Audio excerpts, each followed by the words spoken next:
Oh, it's finally happened. The day that I didn't want to admit I knew was on the horizon has finally arrived.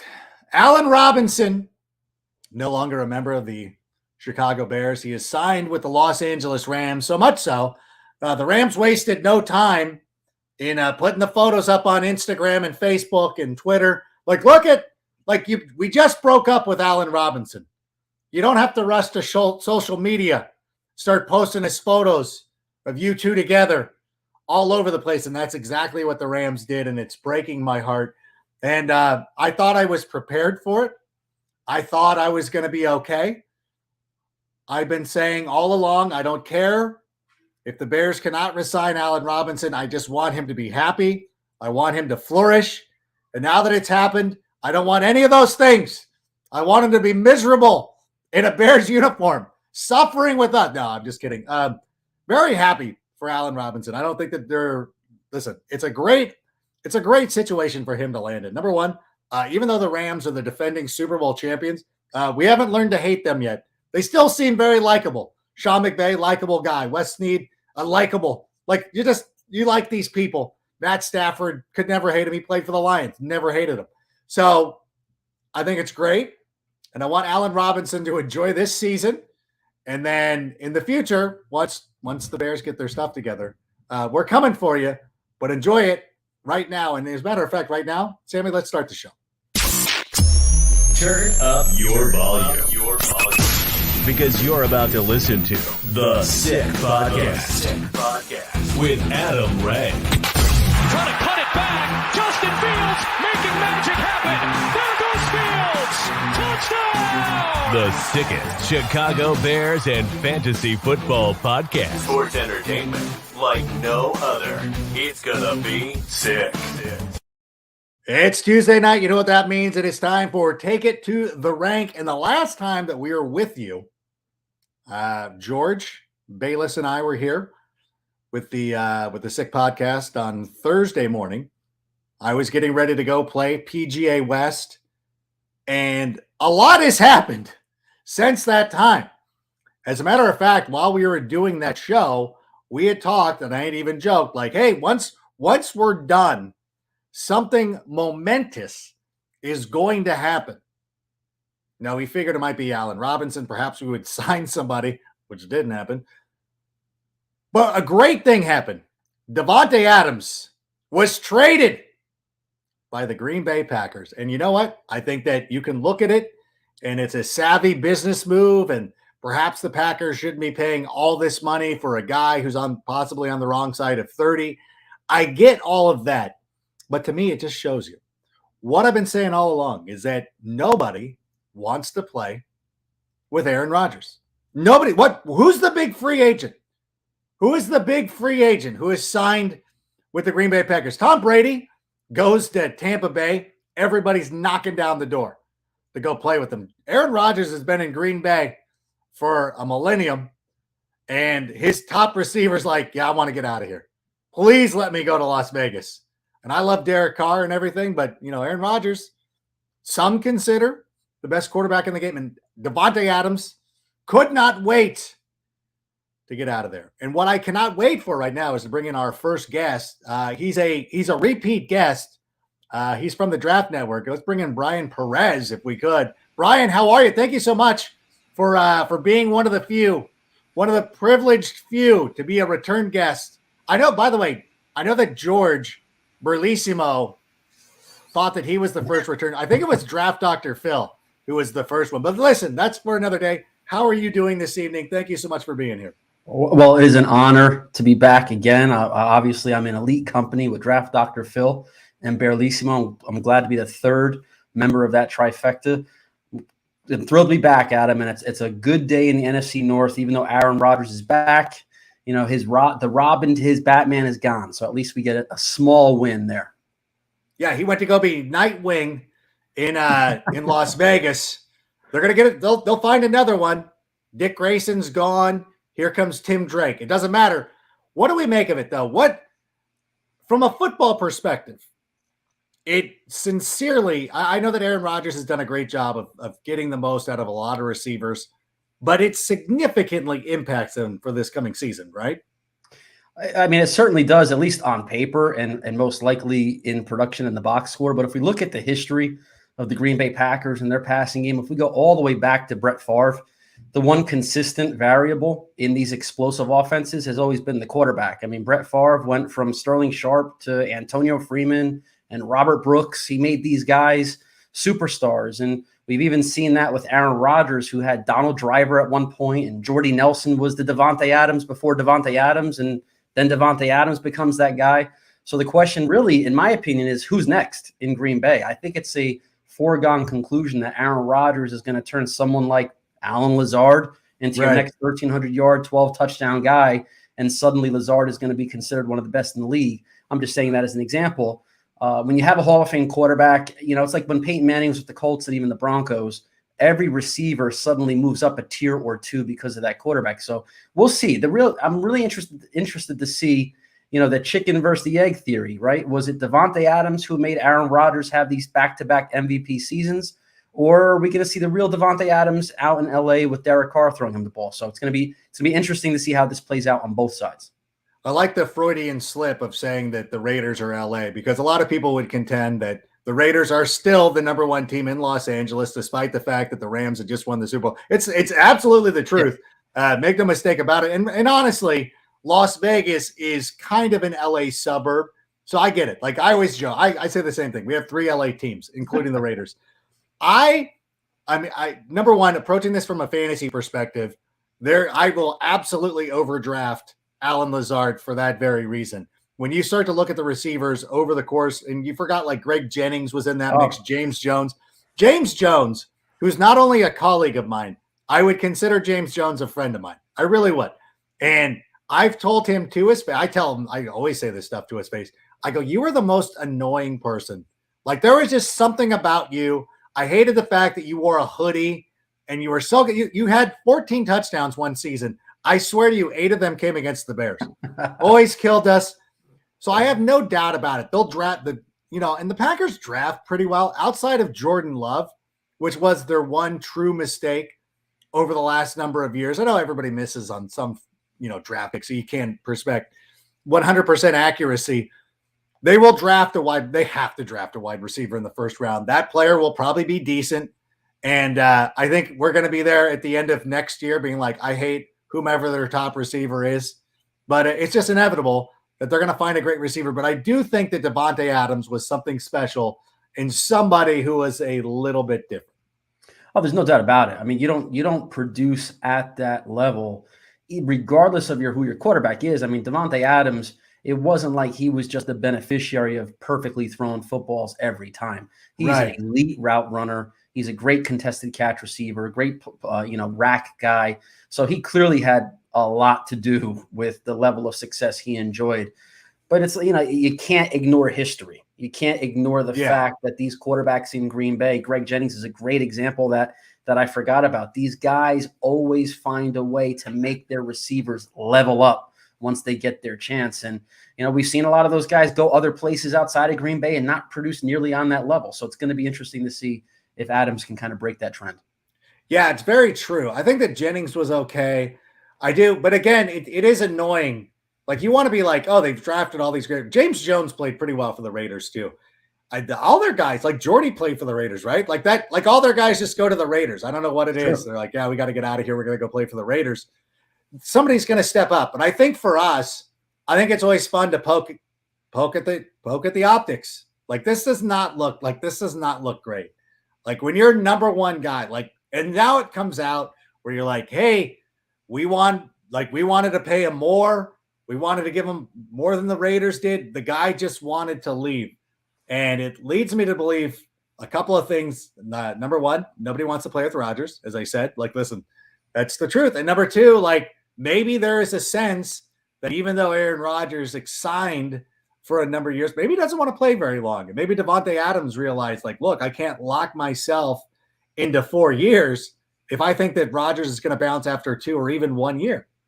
And who was in charge of putting that message out there from the Packers, right? I mean, if you're Green Bay, the last thing you want to do is tell the NFL media world that you tried to keep Davante Adams. You made him a better offer than what the Raiders made him, and he still voluntarily chose his college quarterback over his pro quarterback. I mean, that does, like you said, Adam, not to beat a dead horse here, but that does go a long way in telling the true story of what the relationship is between Davante Adams and Aaron Rodgers. Last year, this time, we're getting all these emotional tweets, The Last Dance and all this stuff, and it was all about this connection and bond that they formed throughout the years.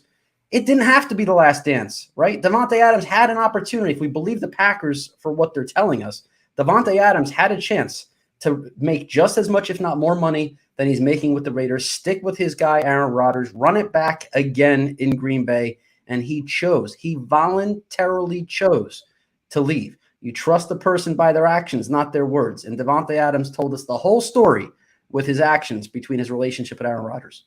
And I know a lot of people will be, isn't it sad that you guys have to focus in on the misery of the Packers? To which I would say, yeah, it sucks. I would rather be celebrating the Bears right now. We're not at that point. I think we're going to get there, but right now we're not. So I'm going to sit here and make fun of the Packers because it makes me feel better about the choices that I've made in my life. And speaking of choices, Allen Robinson chose to go to the Los Angeles Rams. And I honestly believe, as long as it wasn't Green Bay, and I know Jim McMahon had gone there, Steve McMichael had gone there, I was just happy he didn't go to the Packers. He's going to the Rams. I don't know if you agreed with my statement at the top about I don't hate the Rams yet. I don't know. I think it's a pretty good spot for him. And I'm kind of happy for Allen Robinson. And I think it's okay to feel that way. I mean, it's definitely okay to feel that way. I was never on board with the change in narrative around Allen Robinson. Again, you look at last year, this time it was sign the man, extend AR, hashtag extend AR. To this time around, he's a quitter. He gave up on passes. He doesn't want to be here. And yes, there's plenty of reps on film to suggest that may have been the case. But Adam, you and I both know, everybody who watches the game and follows the game long enough knows this is a business. And these players, their best commodity, their most valuable asset is their body. And in a lost season on the eve of free agency, some guys might pack it in a little earlier than they normally would, or maybe not play at the level that the fans want them to play at. But look around the league. Guys get cut. Look at, for example, the prospect David Ojabo, the edge rusher from Michigan. He tore his Achilles at his pro day, and just like that, he's no longer considered a first-round pick. He lost millions and millions of dollars because of one freak injury. You got a guy like A-Rob who's already been through that with a torn ACL in Jacksonville. His first trip through free agency was coming off of ACL surgery. He was not going to take that chance again for a team that not only was losing, but didn't provide him with that contract when they had the first chance to do it, right? So now he goes to Los Angeles. Maybe he doesn't make as much money as even a Christian Kirk got paid, which is a whole nother story. That's fine. But he's going to a team and going to an offense where you have Cooper Kupp on one side and the best quarterback he's ever played with, bar none, hands down, in Matthew Stafford. It's going to be a very, very fun show on turf to watch with the Rams. I think Allen Robinson can be in for a career year, maybe not catches-wise. I don't know about the volume of targets he'll get, but the opportunities he's going to be given downfield because of accurate passes, because of throws from Matthew Stafford to put him in position to take advantage of his my ball mentality.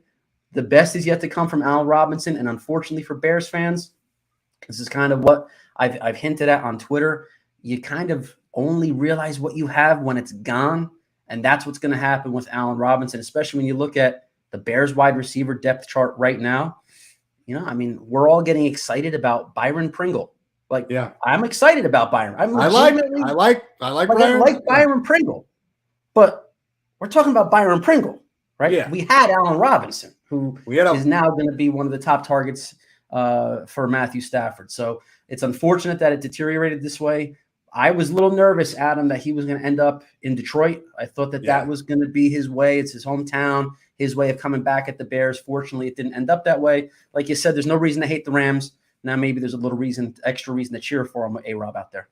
Yeah, I think I really fear being at a Super Bowl next year, similar to where the Matthew Stafford fans were rooting for the Rams for that reason. And then I'm going to be like, I'm going to have an Allen Robinson Bears jersey on, just to be like, this is how I'm associating myself with the Super Bowl. But the cool thing is I work, the NFL Network office is right next to SoFi Stadium. You see it when you see the wide shots of SoFi Stadium.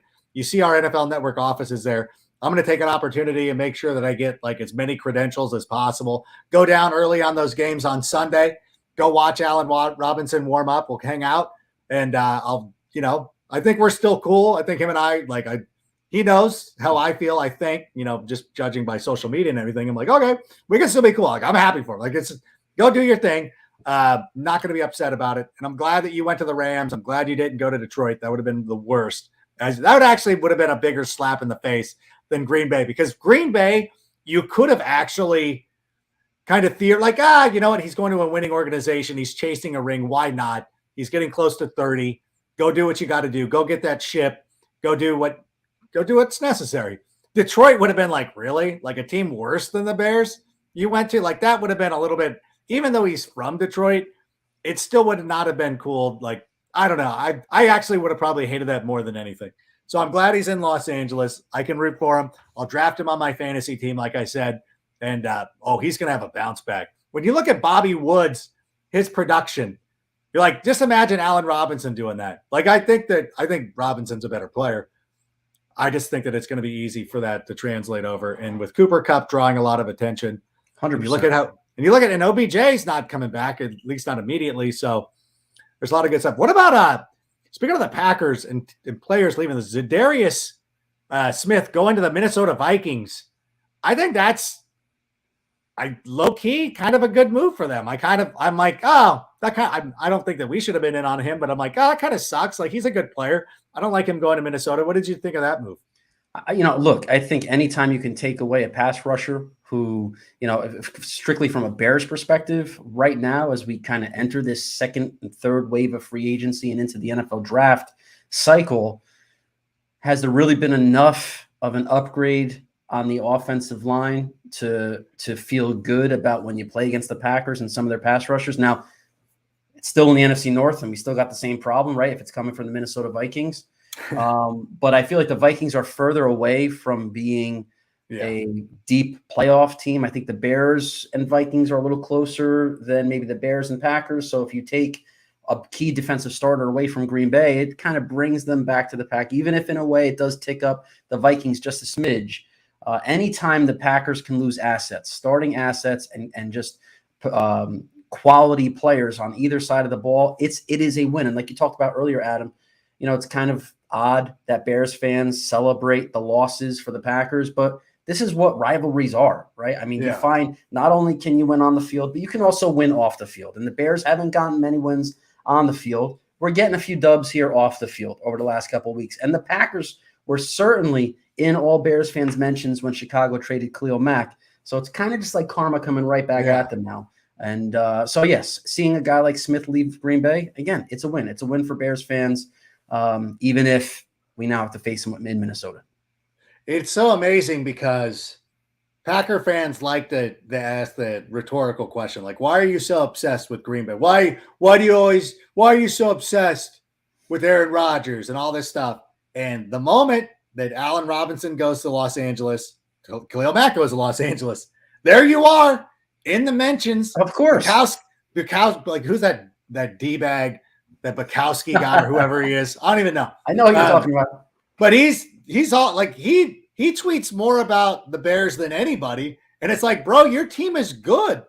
Why do you care? Like, when my teams are good, like, I don't care. Like, I don't concern myself with these other teams. Like, I'm a hater now, but I don't want to be. Like, 2018, I didn't care about any of these teams. I'm like, whatever, we're going to the playoffs. Like, I would still make fun of Aaron Rodgers, but the other teams I wouldn't really be concerned with, but these guys can't, stop talking about the Bears, but it is what it is.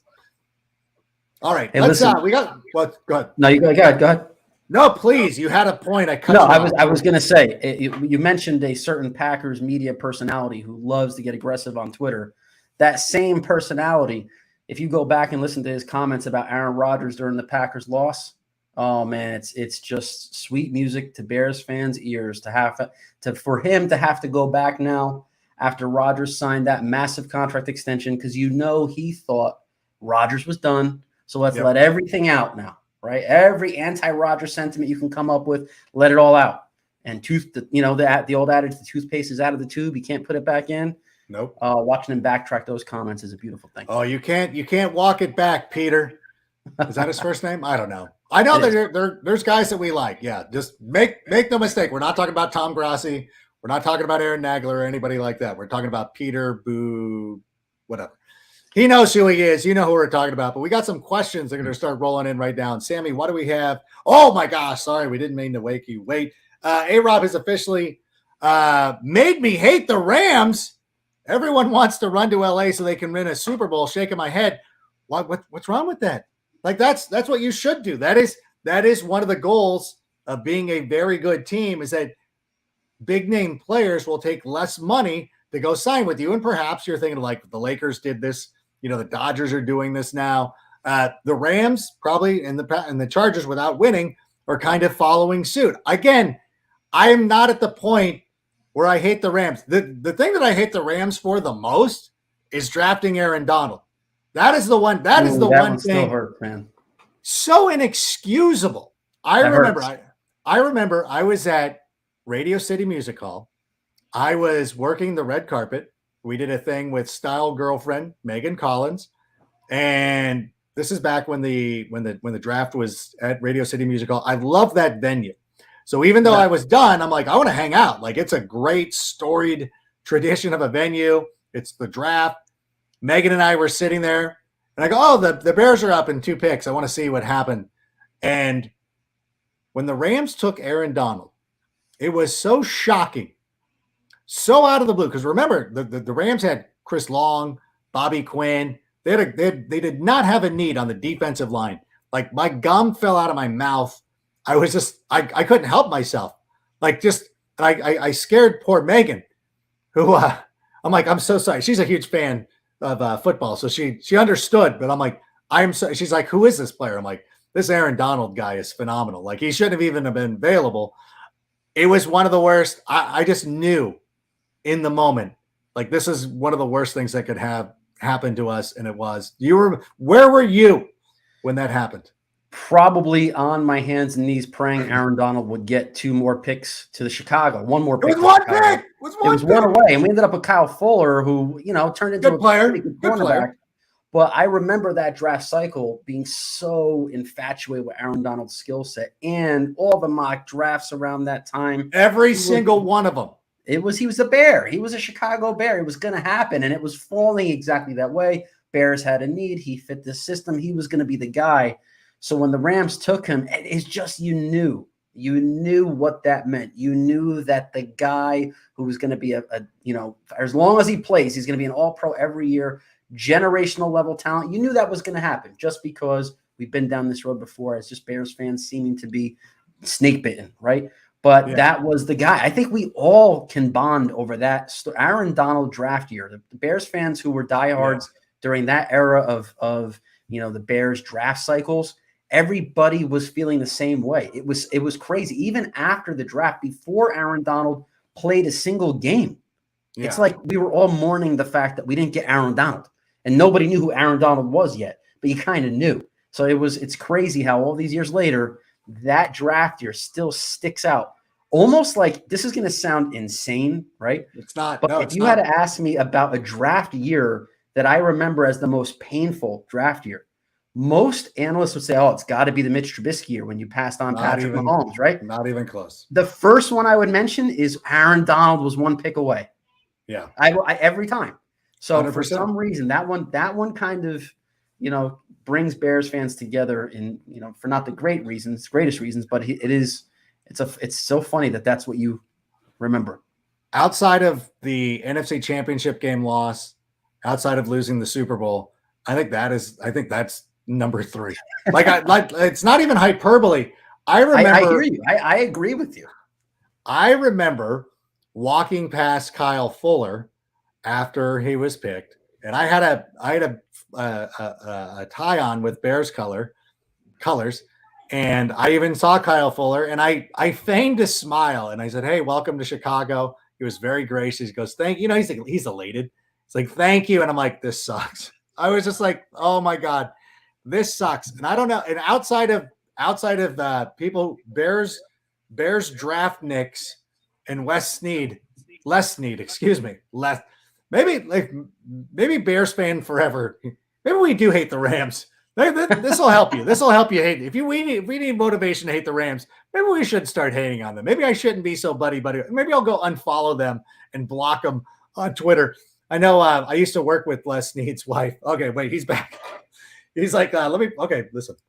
Let me put it this way. I hate their quarterback. I hate Jalen Ramsey. Okay. I hate that they have Aaron Donald. I hate their ugly uniforms. And now A-Rod goes running to Matthew Stafford. All right, listen. Bears fan forever 14. He's building a strong case. You're making me hate the Rams. You know what? Here's another thing too. I will tell you this right now. They train up in Thousand Oaks, Agora Hills, or wherever it is. It is so far. Like it's not even Los Angeles. Like you're basically in Santa Barbara.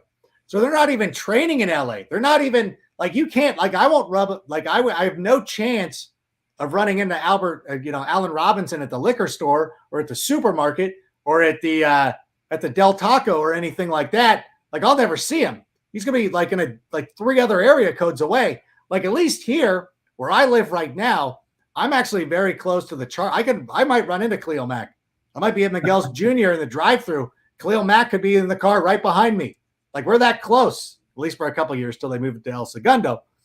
But yeah, like I will say this though. I kind of like the Rams uniforms. I didn't like when they redid them because I thought that they had a perfect uniform from the year that they lost the NFC Championship game in '85. I thought those were great uniforms. And I thought they should have brought those back. And I didn't like the little modern twist that they put on them. But I got to be honest with you, Brian, I don't hate them. I'm not a huge fan. I'm still the circa Jim Everett quarterback of the Rams days. Those are the uniforms. Right.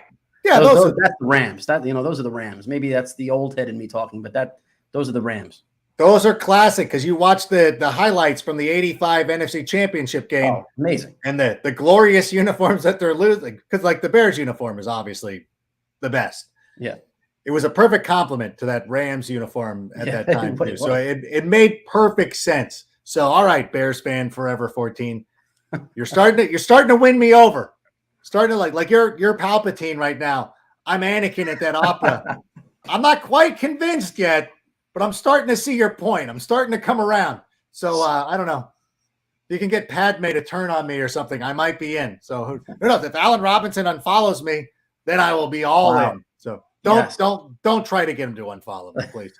It is one of my favorite things. Like I still get thrilled. Like I don't know. This is a weird thing for me, but like Olin Kreutz, Allen Robinson, Danny Trevathan, Akeem Hicks follows me on it. Like that kind of I don't know. It still tickles me. I'm like a little kid. I become I become like a 12-year-old kid. Like oh my god, this player. That's the beauty of social media. It bridges the gap from what once felt untouchable, right? Connecting with personalities, whether it's, entertainment, sports, what have you. So yeah, I agree with you. Allen Robinson interacts with a few of my posts on Twitter because my account is a pretty pro A-Rob account. And let's be honest, he's on Twitter quite a bit. I think he's, pretty much looks for his name on Twitter, which I get it. Right. Totally. And so anytime he likes something, retweets something, yeah, you're like, all right, A-Rob gave me a thumbs up. It's pretty cool. I mean, you don't like, let's not act like we don't Google ourselves. Like I had to look something up for my personal history, and I stumbled upon a Reddit page about like, hey, how do you feel about Adam Rank? And it's from like 8 years ago. Wow. And all these people on Reddit hated me. One guy was like, he's cool, but the rest of them, all like however many messages there are, every single one of them was angry. Every single one of them hated me. And they're from 7-8 years ago. There was one from 5 months ago. And it goes, I notice now that Rank is more entrenched into NFL Network now more than ever. I have to hear his inane comments every half hour. Like, we can't get rid of him. I hate, and I'm coming, I'm like, I felt bad for that person. I'm like, I want to reach out to you. Be like, I'm sorry. Well, the number one rule is always don't read the comments out. You got to stay away from the comments, right? I read them. Listen, I could get 1,000 like, this is a great guy. And then that one person's like, guy kind of sucks. Like, I will focus on the one guy who says I suck more than anything else. I can't help it. I'm a human being. All right. I'm sure though I'm sure people have questions. So Sammy, I'm sorry. Why didn't the Bears go after Armstead? Brian, I'll jump in and I'll make you agree with me. Like, this is what I like to do. This is how I get my ego back. Honestly, a 31-year-old guy who hasn't played a full season and who knows how long, I don't think that's the MO of Ryan Poles. And again, I know that we've all said this.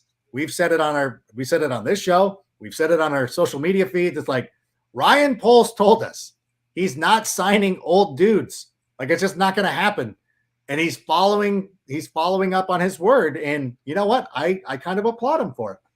Yeah, Terron Armstead has always felt, at least in this free agency cycle, Armstead felt like that offensive tackle that was the missing piece for a team, right? A team that is right there on the cusp of making a playoff run, but they're missing that maybe, for example, like a Bengals would be a perfect example of a team that needs that one guy at that one spot to put their offense over the top. The Bears obviously are not there. They invested a second-round pick in Tevin Jenkins last year. We'll see if he fits the Ryan Poles model for offensive tackle as we get through the offseason program. Larry Borum is a rookie from last year. He's going to have a chance. They got 2 second-round picks. There will probably be an offensive tackle at some point drafted in the second or third round by Chicago. Terron Armstead, that type of almost cap-killing contract, you only pay that to, like you said, a 30-plus-year-old offensive tackle with a significant injury history. If you believe he is the difference between playing for a Super Bowl and falling short in the playoffs, you're assuming you're a deep playoff team already, and Armstead puts you into that next tier as a Super Bowl team. The Bears are just trying to figure out who they are under a new head coach, what this roster is going to be built, what the philosophy and overall look of this roster is going to end up being under a new general manager. They're not a Terron Armstead away from being a legitimate threat in the NFC. They're several players away from getting to that point. So Armstead would have been a buyer beware contract for the Bears that by the time the Bears are actually ready to make a run, he'd probably be in his mid-30s, first contract ready to expire in Chicago. And it was kind of like, tens of millions of dollars wasted on a guy that didn't really put the team over the edge. Well, he would be ready the following year. We're getting closer. All right. But listen, the Rams could make that move. If the Rams wanted to replace Whitworth with Armstead, that would make a lot of sense. Where did he sign, by the way? Miami. Okay. That's what I thought. I don't know why I froze on that. Listen, I've been hanging out. I've spent so much time trying to pick my hat for tonight how do you like this? It looks good. It looks good. You made the right choice. It looks good. Would I lose my credential to cover the Bears if I was wearing this hat? Yes or no? I'm kidding. I'm kidding. Listen. I'm joking. I love this hat, but Armstead would make sense. He would make sense sorry. I'm just being a goofball. He would make sense for the Rams. Like, it would be good. Like, if he wanted to go to the Rams, he wanted to go to Buffalo, Cincinnati. Like, Cincinnati, it would have made a lot of sense. Like, they could use the help immediately. I would love that. That would make a lot of sense. But for the Bears right now, I agree with you. It wouldn't make a lot of sense. I will ask you this, though. Actually, I'm going to ask this of the fans. If you're enjoying this podcast, can you just reply right now? Just write sick. Stay sick. Just put it right there in the comments. Let us know if you're enjoying this. I'm enjoying it. Brian, one of our favorite guests, which is why we brought him back. This is what we do. Again, so happy to have you with us again. This has been this is still a lot of fun. We still got some questions to get to. What do we got next, Sammy? Now that Armstead is getting $15 million, do you think the Bears go after Fisher? Who would have to be, sub 11. Yeah. What do you think? What do you think about Eric Fisher? I mean, I get the connection, Kansas City guy, right? He spent most of his career out there. But again, I mean, we kind of went through this. Like, Bears fans have to be careful to try to avoid, like, it's not necessarily recency bias. It's kind of like overrating the moment of free agency. Because if you think back to last season, there was an outcry of frustration when the Bears were starting Jason Peters over Tevin Jenkins at one point in the season, with the fans wanting the young kid to play, see what you got from the second round pick, and let this guy learn on the job. Eric Fisher is not at that point in his career, especially coming off of a serious injury where you could say, is he really a 5+ year starter at left tackle for the Bears? Maybe even longer than that? I think the answer is obviously no. So why would we sacrifice a year of growth and development of Tevin Jenkins for an Eric Fisher type? We kind of went through that with Jason Peters last year. I think you have to, not be lured into the temptation or lured by the temptation of these free agents with name value that seem and look and feel like they could be an upgrade.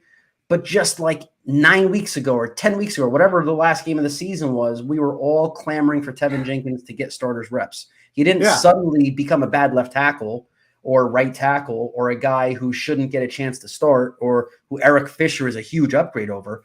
So I think that free agent money should, we talked about Auden Tate last time I was on, Adam. Yeah.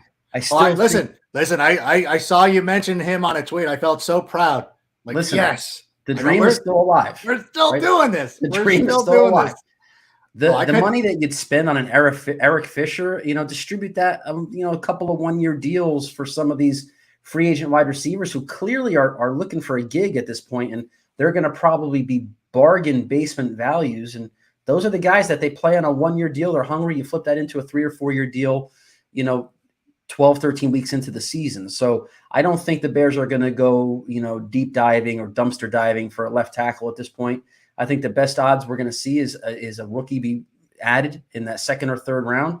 And that's going to be the competition. I think what we're going to find out from Ryan Poles and his vision for this offensive line is how he drafts players that he identifies in this rookie class as being offensive linemen that fit his mold.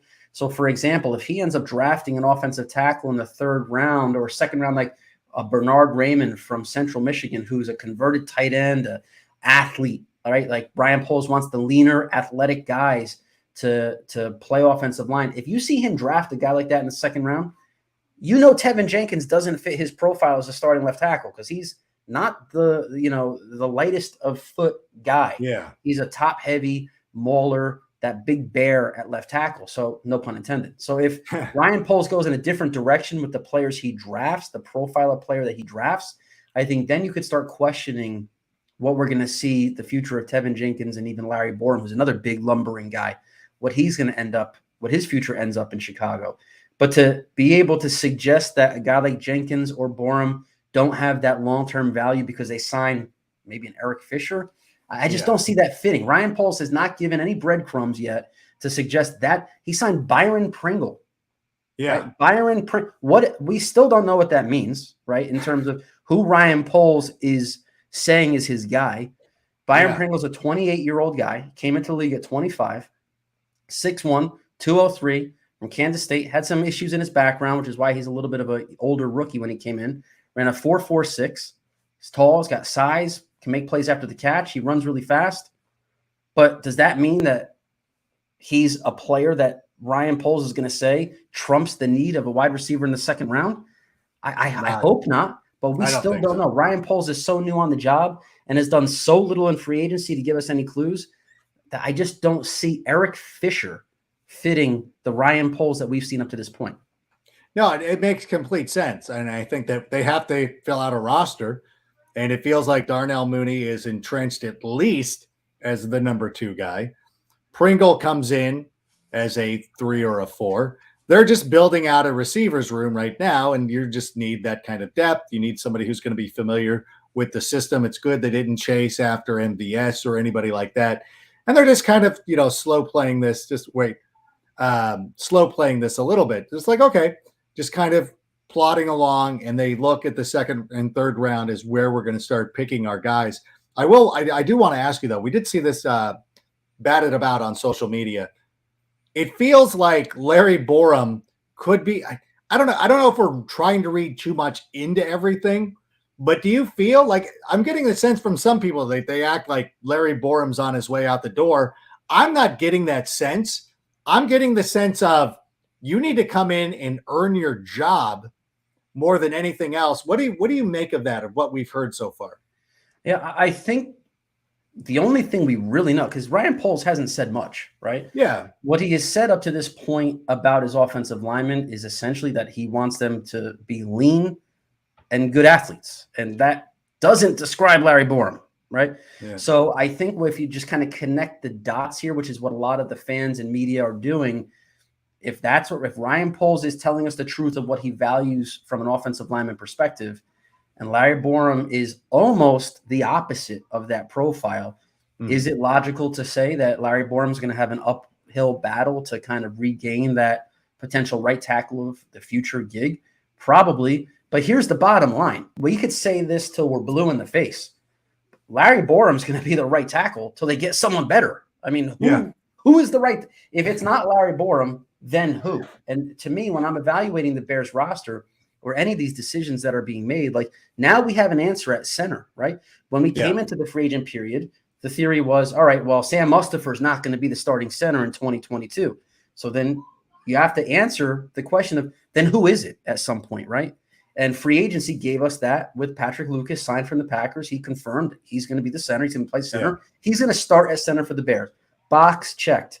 We still have an issue at guard. Maybe Larry Borom kicks over into guard because the Bears draft the right tackle. But until that day comes, and the more you talk about this, right, as a Bears fan, you start getting a little bit of that anxious anxiety building because, Adam, you said something just before, right? The then who question.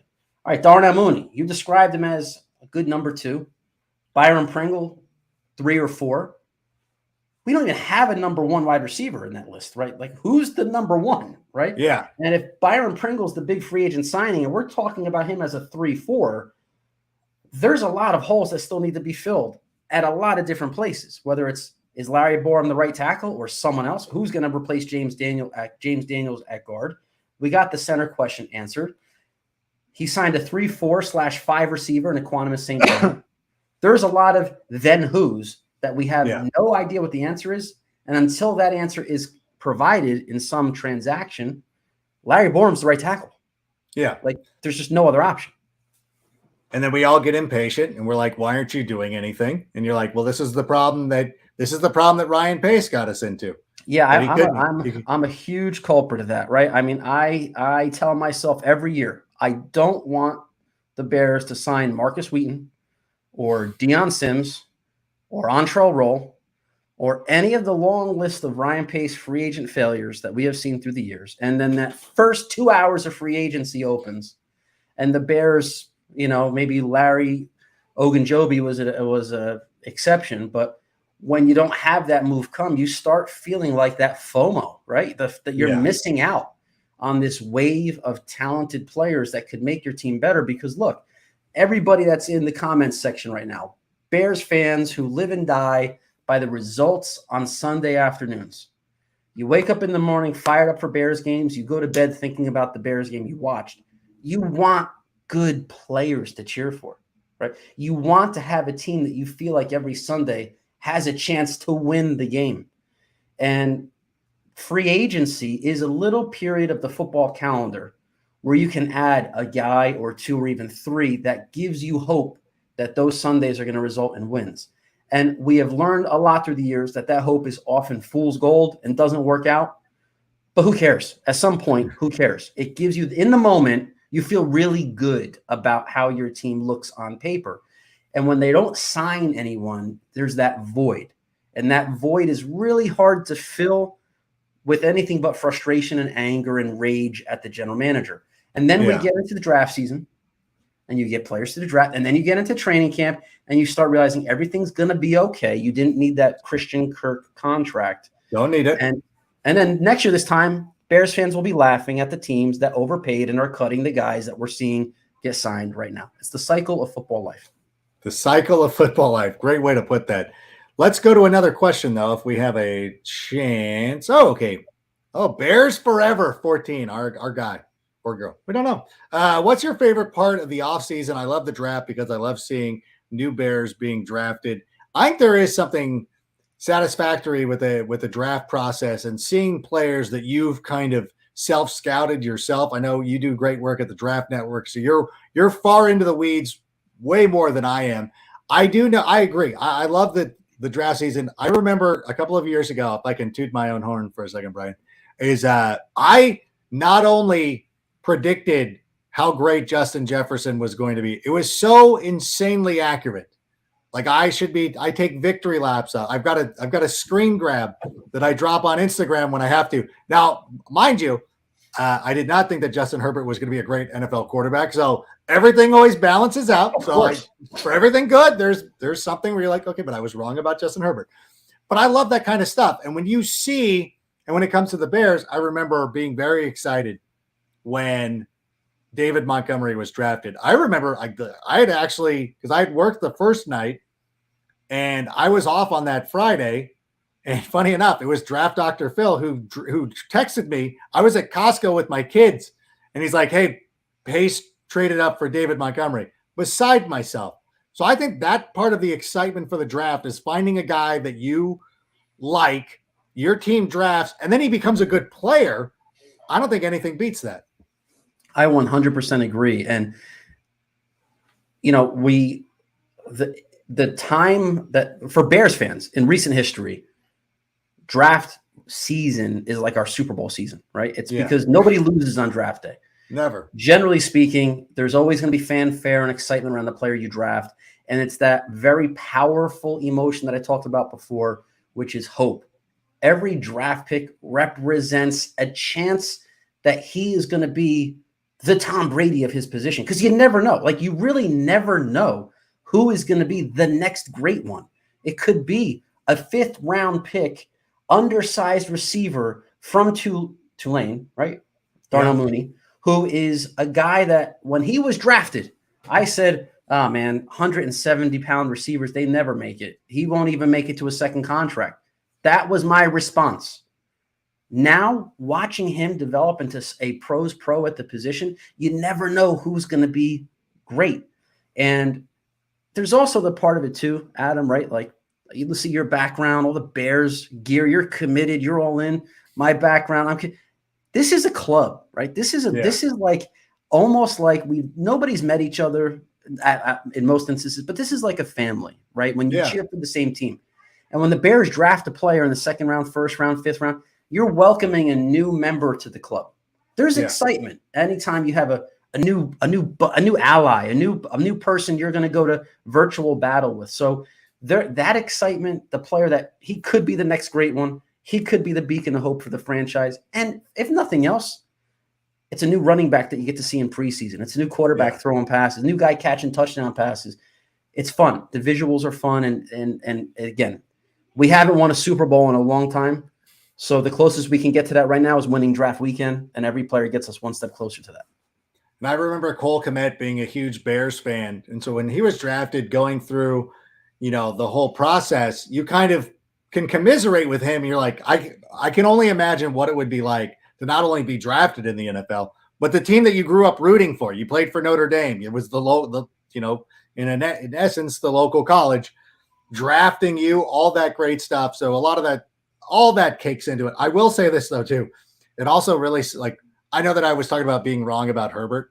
I remember being so wrong about Dana Howard when he was coming out of Illinois. Like, you're probably not old enough to remember him, but Dana Howard was like the Butkus Award winner who got drafted by, I want to say, the Cowboys. And he fell, he fell to the 5th. You're like, wow, how is Dana Howard not go like this guy? These teams are making a mistake. They'll rue the day if they passed on Dana Howard. And then I don't think that he might have played a snap in the NFL. Right. It's just crazy. You're like, oh, it's just so bad. But it is the most exciting time. But for 4 months, I was telling anybody who would listen, Dana Howard is going to end up with, oh, you know what? I'll tell you this one too. A friend of mine years ago, I was working for a magazine called NFL Insider, which is part of the NFL publishing group back in the day. And I was like a junior employee or whatever. And he's like, hey, you do draft stuff. Is there anybody that you really like in this upcoming draft? And I said, you know what? I go, there's a kid that nobody's talking about. I interviewed this player. I go, yeah. I go, he's got this amazing story. He played at New Mexico. He was the tight end. He was the linebacker. I think he kicked an extra point. He's a punter. This Brian Urlacher guy sounds amazing. And whatever team he goes to, he's going to dominate. My friend's like, okay. He's like, I've never heard of him. I'm going to remember it. And it's funny because he'll go on Facebook and every time draft season runs around, he'll be like, I'll never forget the conversation I had with Rank trying to call up a player who I'd never heard of who was going to be great. And he said randomly Brian Urlacher. And I'm like, oh, I remember that. That's another draft year I remember very clearly because I'm of the opinion when guys come out in the league and they're like a player without a position, like where's this guy going to play in the league? It's more the freak athlete versus actual football position player. I'm always very wary of those guys. You know, if you don't have a fit that you excel at in college and you're entering the league and we'll just figure it out when he gets there. You know, Micah Parsons may have changed that a little bit this year, but I've always kind of. But Isaiah Simmons the year before was exactly what you're talking about. Exactly. I always tend to push those guys a little further down my ranking. So back then, Urlacher was kind of like one of the first ones. Didn't know where he's going to play. Outside linebacker, inside linebacker. There's even talk of safety, right? Yeah. And that's the year I think Plaxico Burress was in that draft from Michigan State that year, and I was a huge Plaxico guy. So I think the Bears took Urlacher ninth, and Burris went 10th, or Burris went 8th, and then Urlacher went 9th. And it was one of those like, oh, man, we should have had Burris. I wish we would have done that. Yeah. Big misstep on my part because then 2 years later, Urlacher's one of the best young defensive players in the league. Burris caught a winning touchdown in the Super Bowl. So I think both things. I mean, look, he was good. He was definitely legit, but Urlacher Hall of Fame stuff can't be it. Gun laws in Illinois are different, so he probably wouldn't have gone to jail. So, no, I'm not trying to be flip, but like, whatever. Facts are facts. Facts are facts. How about another question, Sammy? I feel like we've been on a roll. Can't believe you got Matt LeBlanc on your show. Thank you, David, for finally saying it. But I think Matt LeBlanc is a very handsome. I think he's a handsome devil. But this would be Matt LeBlanc after he lost 30 pounds. Have you seen him lately? He's put on a couple of LBs. I think you're a better looking version than Matt LeBlanc. I appreciate that. Are you a Friends guy by any chance? Not directly, but I do know the reference. You have to be now. Okay. Burlissimo weighing in. Question for Brian. Where does Ojabo fall? And at what point do you say, forget the need? This dude is a first round when fit. And you know what we've seen? I mean, this was something that Ryan Pace did pretty well, getting these injured players and still drafting them, despite the injury. How far do you think he falls? It's a great question by Berlissimo because Ojabo. You don't have wait, hold on. You don't have to suck up to George. Listen, he's my guy. I got it. He's my guy. I know. So, Ojabo, I wasn't as high on. I'm not as high on, I should say. I don't want to refer to him in past tense, but I'm not as high on Ojabo as some of the general consensus. I don't think he's a top 20 talent in the draft. I think he's a top 20. Here we go, right? A top 20 athlete. Yeah. But he's so raw as a pass rusher. And if I'm an NFL general manager, there's a certain level that I'm willing to commit in terms of resources to develop players who I take early in the first round. And then when it seems like it's going to take a little more than that to get a guy to where he has to be to unlock his true potential, I push him down a little bit. I think that's where Ojabo is. He's a little too raw for my liking, which means a great majority of his grade for me, and I still have him as a first-round player, is his athleticism, his burst, his explosive ability. You put a torn Achilles into the mix, and I know that we have seen this narrative after Cam Akers' injury that, Achilles are like ACLs now. I'm sorry, I don't buy that at all. I don't think that's. I don't buy that by the way, at all. Cam Akers was not as good. No, I know he came back and played. He was compared to the way he played before his injury. He did not play well. Right. He did not play well for the Rams when he came. We have a lot more of history on guys coming back from ACLs and recovering over the last 5 years. Achilles is still kind of like the new ACL. We're not at the point where we could say an Achilles, I'll give it 12 to 14 months and you're back to where you were before. So if you're talking about a severe injury, like a torn Achilles, on a player whose blue chip trait is burst and explosion off the edge, I'm pulling back quite a bit. I don't think he's a first-round pick. I see some NFL media types are saying between pick 20 and 32. I don't see a chance of that. I don't see top 50. Getting toward the end of round 2, maybe it starts to bubble up. But it's so unfortunate because it's literally 5-6 weeks Achilles his Achilles at a pro day that he didn't even have to work out at. He did fine at the NFL scouting combine. He was a top 20 pick entering the pro day. He would have been a top 20 pick no matter what he did at the pro day. He wasn't going to jump into the top 10. So it's a horrible story. And I think we're seeing the repercussions of it. Aiden Hutchinson, I think, is starting to cancel some private workouts, and guys are not going to work out. They absolutely should. So I think to kind of a very long-winded way of answering the question, I don't see him as a first-round pick, and I think he's going to be waiting a really long time on day 2 before a team rolls the dice. It reminds me of Jalen Smith, who I thought, was a great player at Notre Dame, and then the Cowboys took a chance on him. It didn't really – I would have to say it didn't work out. I could see an instance where a team who is flush with draft capital, nothing to lose, maybe wants to get – well, the Rams don't have a pick, but moving into that last pick or two of the first round for the only reason in that you could extend him into the 5th-year option. Like, that's the one thing that works into his favor, but ultimately I think he falls. I don't think that anybody. Well, I mean, the team that would probably in that scenario make some sense is the 32nd pick, Detroit Lions, right? The hometown college team. They're not pushing for a playoff appearance next year. They're still in this very early phase of a rebuild. If they take a quarterback at number 2, which again, I don't think is going to happen, but everybody's talking about Malik Willis being the 2nd pick. No, I'm saying that. Yeah, I'm worried about it.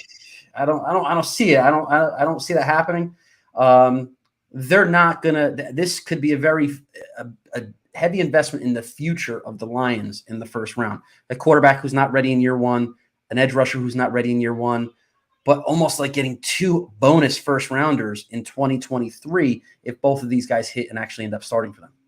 No, I agree. And not to veer too far off course, but Malik Willis to me seems like the perfect quarterback to go to the Lions because they have Jared Goff who can start for him this year.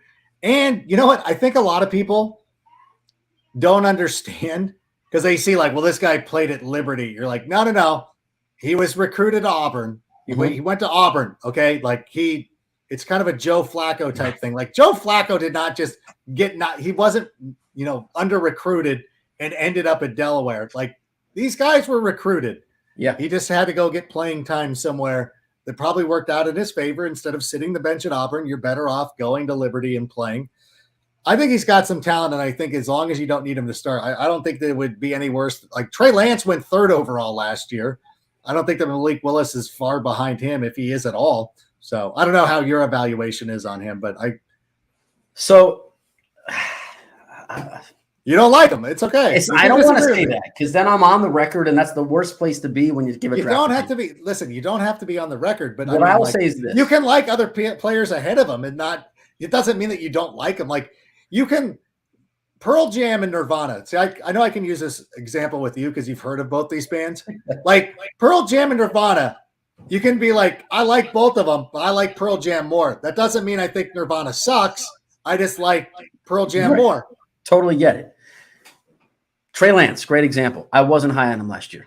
I'd be very surprised if Trey Lance develops into the quarterback that he was propped up to be by draft media. Trey Lance benefited from probably more than any other player having his final season at college canceled because they went off of a phenomenal, 40 touchdowns to 1 interception season. And in the only game he played in the 2020 college season, he had like 2 touchdowns and 2 interceptions or something. So his stock might have came way down if he had a normal year. And I think the fact that he couldn't unseat Jimmy Garoppolo, perfectly fine starting average NFL quarterback. But if you trade the house for a player that is supposed to bring something magnificent to your offense and he can't at any point unseat Garoppolo, I'd be a little nervous about him. So when you talk about Trey Lance and Malik Willis and kind of the same kind of guy, I 100% agree. I 100% agree.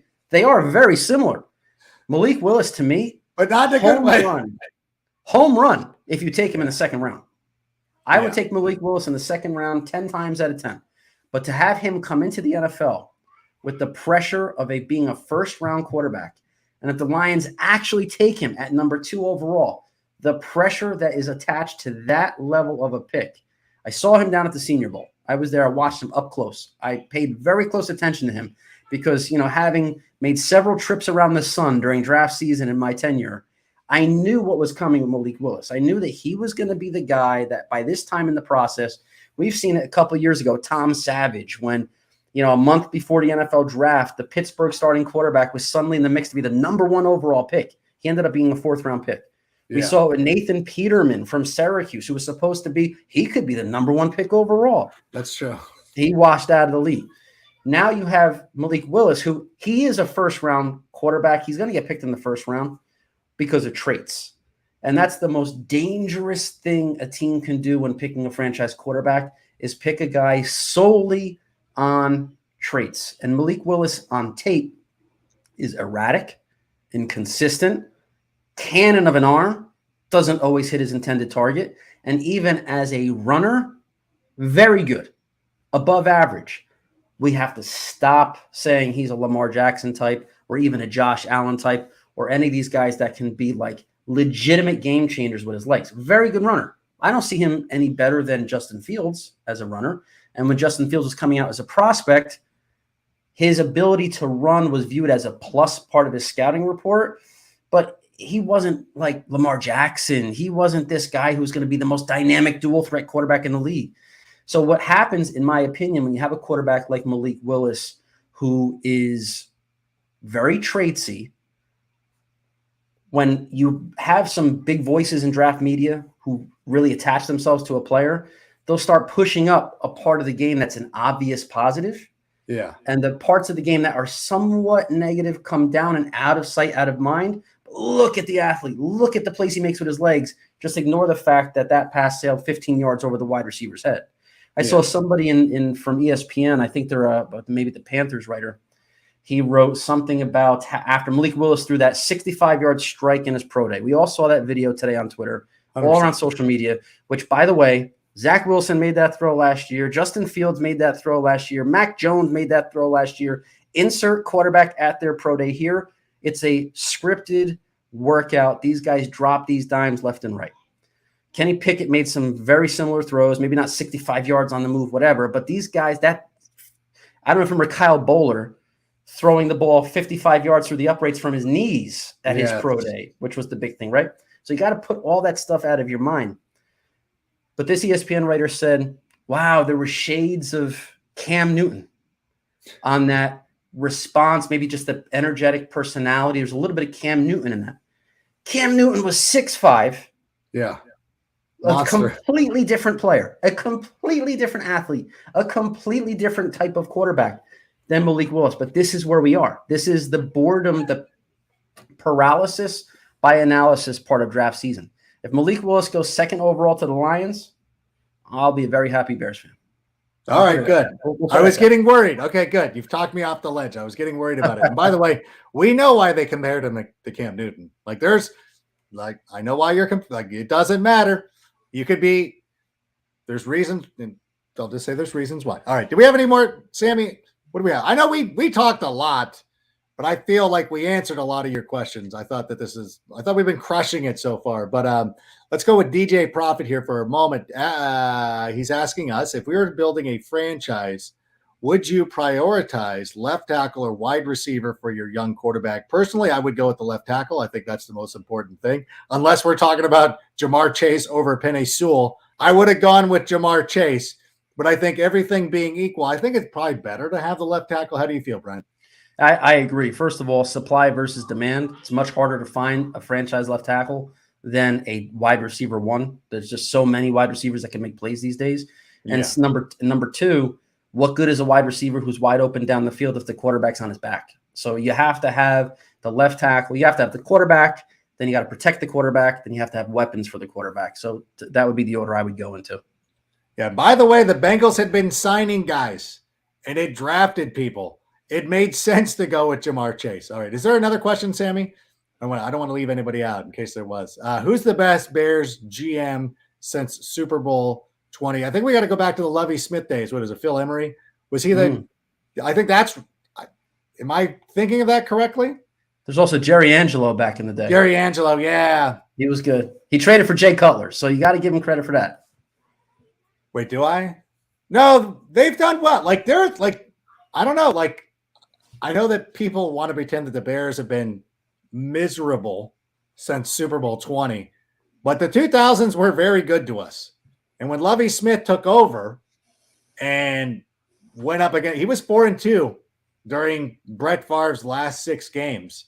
So the 2000s were very kind to the Bears. Would have been even better to have a Super Bowl win. Like, we were so close to having a Super Bowl win. I think that, you could go either way there.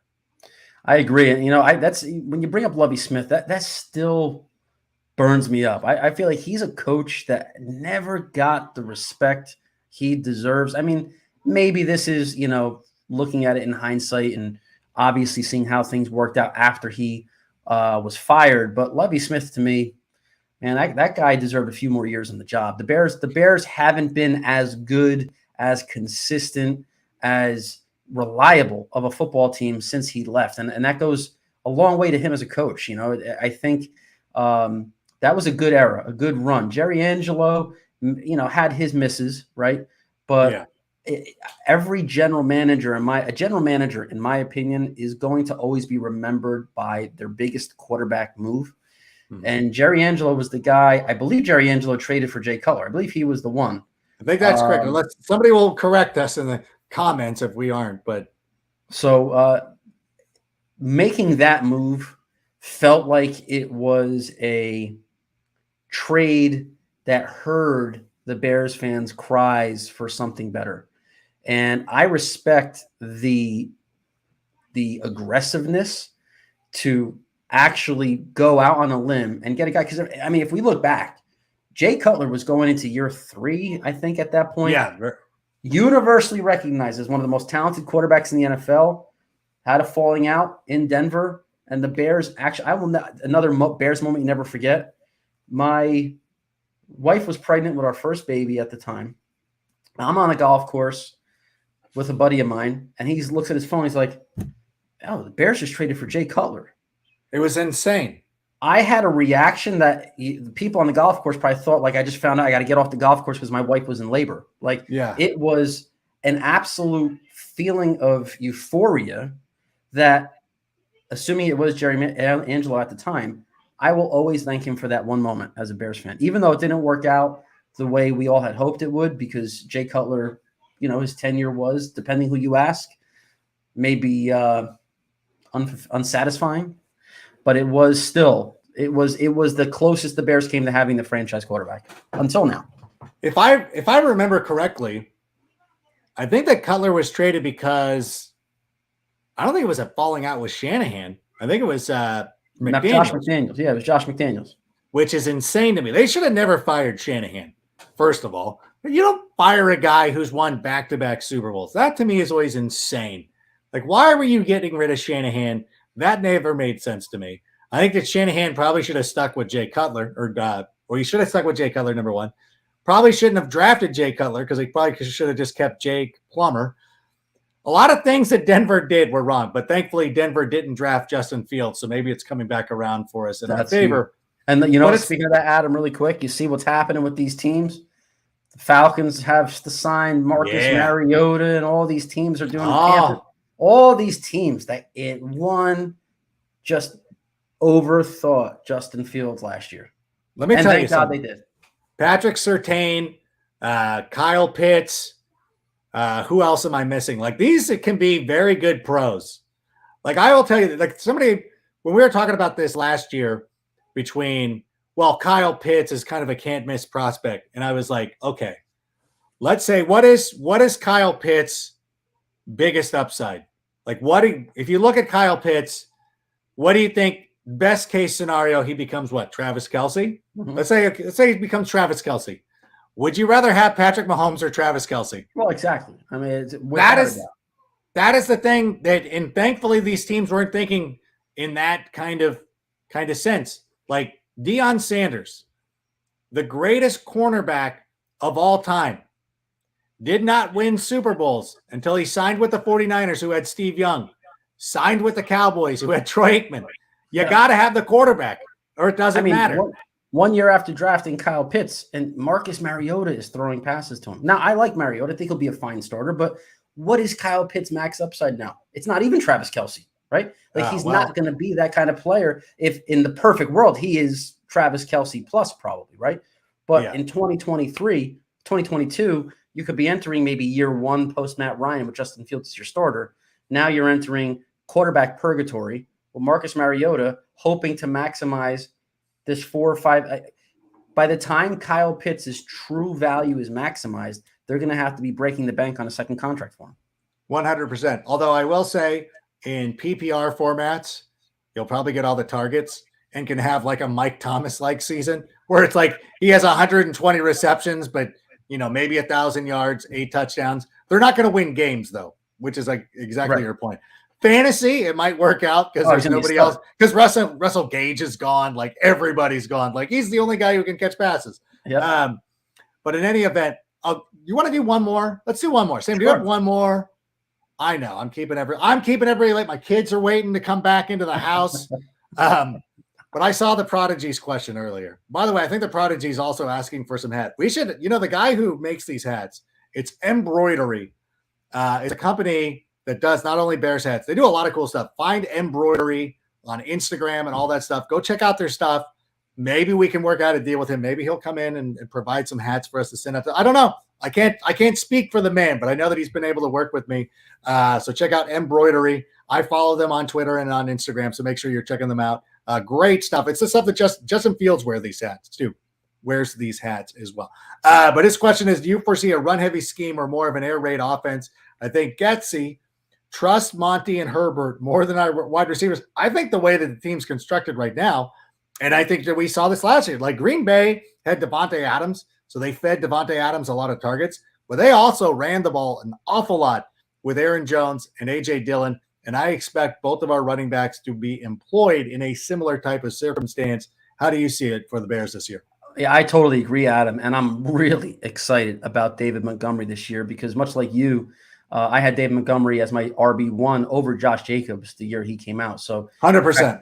The fact the Bears got him in the third round, we have seen in spurts the type of almost like Saquon Barkley-esque ability from David Montgomery in terms of his contact balance, flexibility, his ability to break tackles. And despite running, a 4.6 at the combine, he could flip the field with some open field speed as well. He just needs a chance to get into a rhythm. The toughest defense that David Montgomery has faced so far in his career has been Matt Nagy. He has been the biggest problem, the biggest impediment of David Montgomery actually being unlocked as one of the best all-around running backs in the league. I think David Montgomery could have a very similar season to what Kareem Hunt had back as a rookie with the Chiefs when he led the league in rushing with like 1,400 yards, whatever it was, something along those lines, because he's that kind of a talent. He is absolutely one of the NFL's best pure runners in terms of feel for the game and the ability to get those hidden yards that there's no way that Getsy's going to look at this roster and say, my best chance at scoring points is by doing something other than getting Montgomery the ball, which seemed to be just almost that insane feeling this year when Matt Nagy would go drive after drive, series after series, and Montgomery might have 3 or 4 carries at the end of the first quarter, and his 5th carry isn't until the third quarter. I mean, it was just crazy, inexplicable to me. So I think you're going to see a very run-oriented offense. And, look, a young quarterback's best friend is a really strong running game. So I think that's going to be a priority with this team. And Khalil Herbert was an absolute steal last year. That dude can be a 1,200-yard back in his own right. We got to probably change these stats because that's off a 16-game schedule in my mind. A 1,300-yard back in his own right. So the Bears are loaded. They're ready to rock and roll at running back. And I think you're going to see and then, you've got Justin Fields who can run too, right? So a little play action game to David Montgomery to the outside, he's gone. So I think you're going to see a really strong run-first offense. And unless the Bears can land some real talent on the outside to complement Darnell Mooney, I think we're going to go another year without that 4,000-yard passer, man. Yeah, that's fine. Even with 17 games, it doesn't matter. If the Bears are out there showing improvement, and I think with the landscape in the NFC, with all the good quarterbacks fleeing, running to the AFC, I think there's an opportunity for the Bears to sneak in as an 8-9, 7-seed wild card, which I would take. As long as Justin Fields is improving as a quarterback, I think that is paramount to what we want to see. 100%. All right. Well, listen, we could probably do this for hours, but I want to save some for your inevitable third time here on the show, which I think, listen, there's no doubt in my mind that we are going to ask you back. So hopefully we can do that again. But I want to let everybody know where they can find you. Oh, wait, what are we saying? Listen, the on the podcast too. Listen, we'll do whatever. Anytime. Listen, Brian, George, like these guys have open invitations. We have not been shy. I'm the gauntlet right now. I want to be I might be the third number 2, but I want to be the number 3. You would be the first to have done both, because I don't think we've had. I don't think George did take it to the ranks. So I don't know. You could be like the Deion Sanders, where you played offense and defense. I'm ready to go, man. I'm just the Hester. I'm ready to go. The Hester.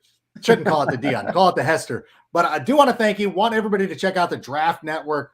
What else? Anything else you need to plug before we get out of here?